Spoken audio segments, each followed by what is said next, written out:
Anti-Afro Spingalis. I have this brief public service announcement before I move on to the topic. Yes, the topic is people who try to use their conditions, whether or not they actually exist. People who cite conditions, whether they're medical, mental health, social environment, situation, financial, whatever condition people claim to have at any given time, whether it's currently or in the past. People who cite these conditions often expect a certain response, which is hands off. And I'm going to address that. But before I do that, there is an anti fraud warrior, an OG anti fraud warrior, who wanted me to pass on this message because there were a couple of people asking about her. Plain and simple, this person doesn't have anything to say to you or explain to you. And I willingly pass this message on to you from her. She owes you no explanation, but this is one thing she absolutely wanted you to know. She considers you insignificant, therefore there is no quote beef. If she wanted you to know what she thinks and why, you would know that. Otherwise, wasting your time thinking there is some beef with her or she would ever consider discussing anything with you. It's just that pointless. So there's a message, basically. F you. Doesn't care. Nobody cares what you think. So that is something you can ponder versus fretting and just going mad over, wondering where this person is and why she hasn't returned to where you think she should be. People are where they want to be. No one has to explain anything. So we are going to move on to the topic you see here on the screen. Now, it was very interesting because this was posted and sent to me, one of the tormentors of the only one. And you're going to be hearing from the only one directly. She's going to tell her story. That video should be up here at the same time.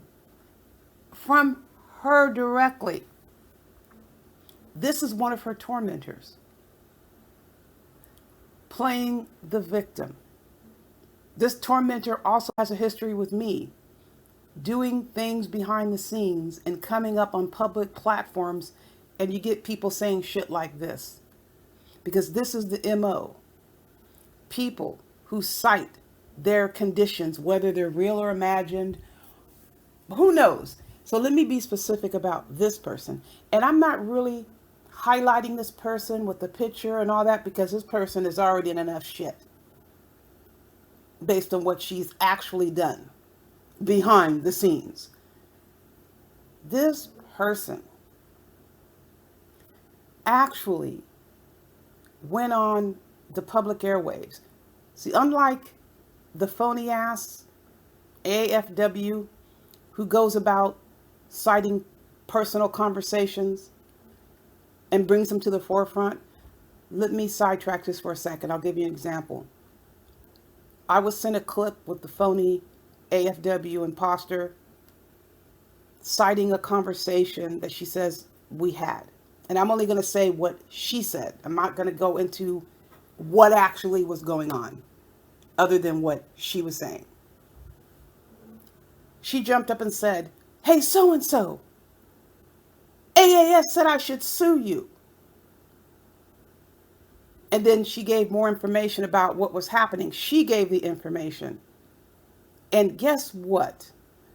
That actually boosted, highlighted, accentuated, confirmed what we were about. Because the response was a legal response. What the person stated, what was going on, was an issue. And what else would I say other than file a lawsuit? Tell me what is egregious about that. Sometimes we feel anti-fraud warriors, when people bring things to us, they want us to say something else other than something that's within the confines of the law. We're never going to tell you to hunt somebody down, to bust kneecaps, to beat people up.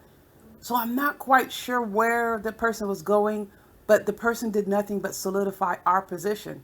We are going to act within the legal confines. We're not going outside of that. But the key is this person brings conversations that occur backstage to the forefront, which is something anti fraud warriors don't do. We don't do that. We could have 50 million times over busted people up many, many times. And when you hear the only one story, she's going to give you proof of that. We don't just go and run with information that's given to us. And even when people do things like they think they're really damaging you because they have a little bit of information and they come out with it, the damage is actually to them. They can't be trusted. So you think about that. You think about you telling this person things. How long is it going to be before she comes out and puts your business in the street? That's why you need to be careful. The person is already doing it, bringing conversations from backstage. Now, if I was only as low down and dirty as she was, she's told me tons of things about her personal life. I've told her essentially nothing. Am I dirty and low down like her? No. But you need to think about, what are you telling this person about your personal life? Eventually, she's going to come out and spread it all over the internet. So do you actually think, after I was literally cussed out by, and this OG here was one of the anti-fraud warriors that was upset that this person can't be trusted? There were males and female anti-fraud warriors.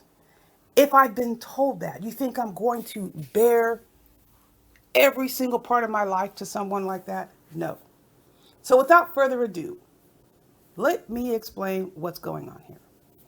So this person here who's in a whole load of shit right now because of what she did, and I'm going to let the only one tell her story because she's going to tell you about it. This person, because we're talking about people using excuses, has gone on the public platforms. And I'm re-emphasizing again, I am not citing any personal conversations. I'm not citing any backstage conversations. This person has gone on platforms and disclosed that she survived cancer. This is what she stated. This person has also gone on platforms and says that she is in recovery and stated the last time she smoked marijuana or drank was 8 years ago. This is what she says. I have no idea. Don't even think about it because it's not my issue to think about. However, it became very strange when this person started appearing on platforms talking about me, says that she's in recovery, and starts saying that I should take drugs. I should be taking drugs. Somebody in recovery telling me that I should take drugs. That's a very big concern. So what I'm trying to point out, this person claiming that she's a cancer survivor. So when you are saying these things here up front, just imagine in your head what somebody could be saying behind the scenes. So this person is putting all this information out there. And then you have this posting right here. Based on this posting, I'm going public only. Could you surmise that this person was working hard to convince people, maybe not so publicly, that she is a victim? Look at the nature of this posting. That's the goal, people. People cite their conditions for a reason.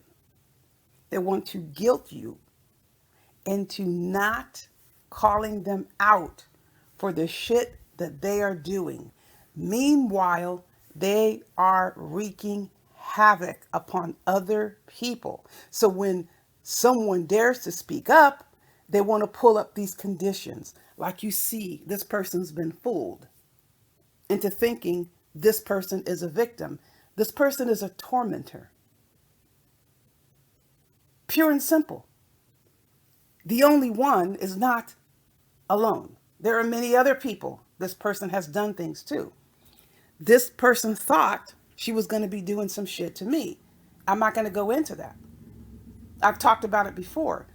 Don't let people pull up their so called conditions as a means of shutting you up. We have another person out here. I will mention this person's name because the desperation has grown to heights and lengths like you wouldn't imagine. Anti fraud warriors are begging me, mention her name because she keeps writing these increasingly wild posts in these demon live streams that nobody is even responding to, by the way. People don't even respond to them. The, what she's writing is so outrageous. Essentially, nobody responds. But here is the response to Carrie Ann. You listening, Carrie Ann? The only thing that we are responding to is you accusing Rev G of being a child molester and you trashing black men the way you did on, I think it was Nappy Yankees live stream. That's the attention that you're going to get or are getting. It's in the works. Everything else that you're saying, we know you're saying it specifically to try to get a rise out of people. You're not even getting a rise out of the people that are sitting among you in these demon live streams. Nobody's listening. This is somebody who came barreling onto the scene, insulting, verbally abusing people, but following up with stuff like, I have a mental health condition, I'm a veteran, I'm this, I'm that. That's irrelevant. That's for a judge to weigh in on. That is not going to stop us from holding you accountable. So you can cite any kind of condition you want. If you get any reprieve, it will be from a court of law. If you get a reprieve, it will be from your employer. We're not giving you shit. This is what I'm talking about, people. Using a so-called condition to try to stop people from responding. I've already told all of you the first time I heard her speaking, I don't believe anything this person says. So if this person is going to prove anything, it's going to be proven in a court of law. So once Gerald takes her ass to court, and she's going to look for some sort of consideration based on whatever she says she has, the judge is going to demand some proof. Then it's going to be up to the judge to say, oh, you have these conditions, so you are allowed to lie on Gerald Palmer and slander him and call him a child molester. Oh, you have this condition, so I'm going to give you an excuse. You get to denigrate black men. You're excused. Is that what this person's looking for? Well, if a judge is going to give it to her, judge gives it to her. Anti-fraud warriors aren't giving her shit. We aren't paying attention to her nonsense. Our focus, what she said about Gerald Palmer, Rev G, and what she said about black men. Get a reprieve on that from a judge or your employer. If you get it, you get it. But you're not getting it from us. We are not going to waste our time responding to your other nonsense. Your own fools don't even listen to what you're saying. We're actually laughing at the comments that she's putting in the live stream. Keep in mind, the fake and phony fraud, who calls herself a quote president AFW, here is the difference. What legal action have they taken against anyone? They feel so abused and mistreated and bullied and all this. Where are their legal filings? They have none. All they want to do is sit over in some demon louse-filled, yes, demon louse-filled subhuman space. You're damn right I called you subhuman. If you're going to sit up there for 2 freaking hours, 2 hours, and allow people to slander an innocent person, you are subhuman. And you can take it to the bank. And there is yet another person who's stupid enough to follow along with this fake and phony fraud who says that she's licensed, and she is in hot water now because what she has said about Rev G and Al, publicly diagnosing people, which is against ethics. Dumpsy Spears was disciplined for that. So here we go, yet another person getting caught up because this phony, fake, anti-fraud warrior, non-existent anti-fraud warrior is leading you to believe that you're on to something. Yes, you're on to getting your asses sanctioned by either a court or your employer. Keep doing what you are doing because we use legal interventions. We don't care what you think about us. We certainly don't care whether you post all of this information. We're just simply capturing it.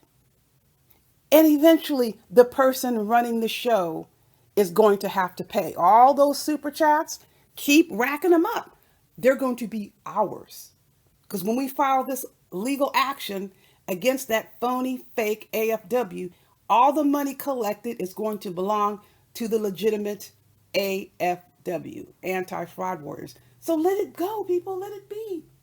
Let those people do what they want to do. They don't have the guts to file any legal claims because they have no standing.